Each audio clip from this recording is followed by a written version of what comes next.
Bia anasema sipati picha imekuwaje Irani kwa miaka 40 imefungiwa kila kitu, kuuza, kununua, imekewa sanctions za kila aina.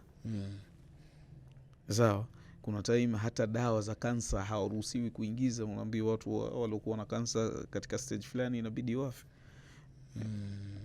Unaona? Lakini pamoja na kwamba wanamiliki uwezo wa kufunga kivuko hichi cha Hormuz kwa miaka 40 hawajakitumia.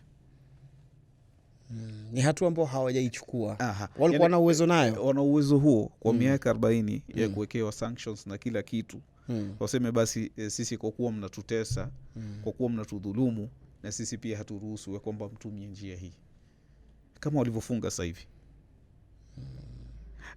Na wakati huo amewekewa vikwazo nafikiri. Na mpaka sasa vikwazo vya kiuchumi. Sina data ya kwamba ni miaka mingapi, lakini ni miaka mingi. Ndio hiyo miaka 40. Ndio wanasema angalia nchi kwa miaka 40 inawekewa vikwazo vya kiuchumi, kuuza, kununua, mpaka vya kimatibabu.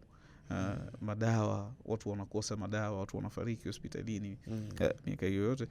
Lakini nchi ina uwezo wa kufunga hichi kivuko, dunia nzima tukasimama, lakini hawajakitumia. Hii inaonyesha hawa watu ni wakarimu kiasi gani. Amesema hebu pata picha, yani hebu jaribu kufikiria lau mlango huu ungekuwa uko chini ya milki ya Marekani.